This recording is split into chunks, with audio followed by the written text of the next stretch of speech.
So today we're going to talk about your pre-shot routine, mainly for putting right now.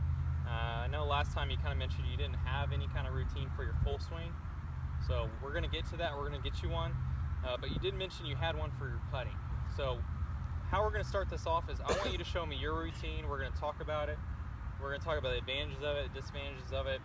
And we're going to see if we do need to make any changes or if we're just going to leave it as is. But I'm glad that you already have one. So if you could just explain to me what you do for your pre-shot routine when it comes to putting. So, okay. Well, after I read it, I usually step up to it.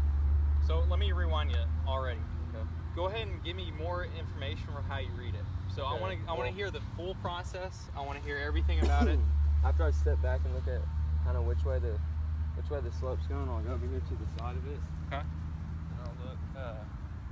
I'll look and see if it's going to be uphill, downhill, which way the grain's going. I'll come look at the grain. Okay. Then after I figure out how far out I want to play, or if it's going to be straighter, or whichever way the putt's going to break, I'll pick a spot out about 6 inches in front of the ball. So you're looking here. So I'm looking at when do you first pick out the spot? After I read it. So do you pick it out from over there, or do you pick it out from back here? I pick it out from behind here. Okay. I'll look at a spot, and once I get up to the ball, I'll take two practice swings to get my speed right. Okay. And then when I line up to it, I'll find that spot that I picked. Okay. And I'll line up with that. And then if I feel good about that, I'll go right over that spot. But if your eyes see something different, yeah, I'll try to adjust a little bit to where my feel for the cup is a little better. Okay. So when you say your feels better, do you just adjust your feet posture? I adjust which way, more break, less break if I see it in Okay, my so eyes. let's say you see an inch of break here, but you get over here and I see more. I see 2 inches.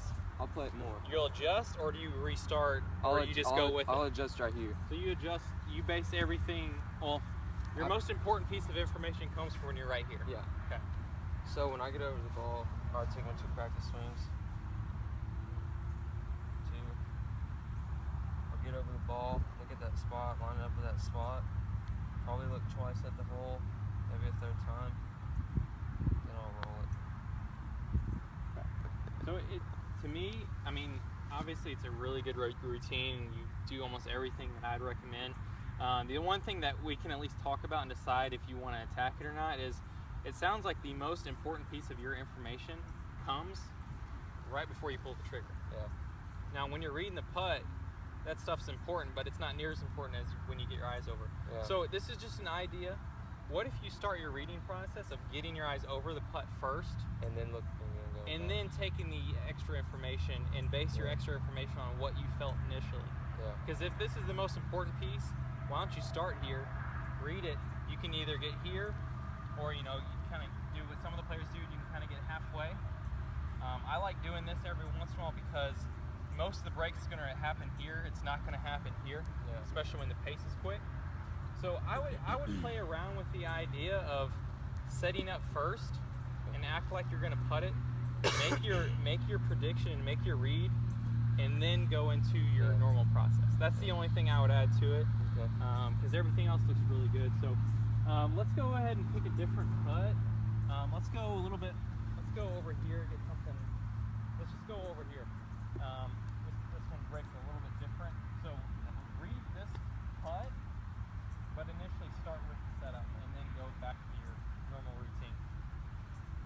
So what do you feel like on this putt from right there? So if I'm looking at this putt, I'm probably thinking maybe 4 inches left.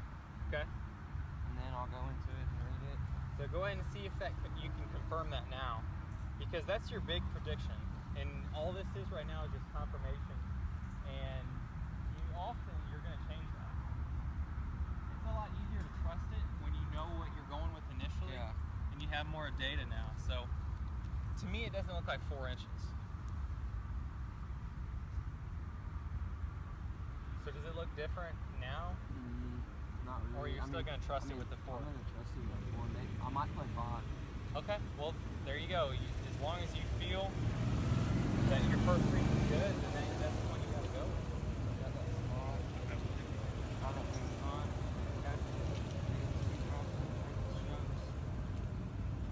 Set over it.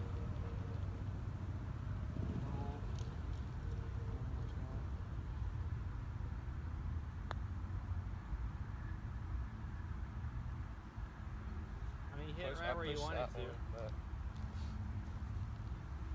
I just didn't see the break, but that's something I would try. Yeah. This green's pretty flat, so we're not seeing as many reads here. yeah. But I would almost step up, set up to it first, and then do your read. And Okay.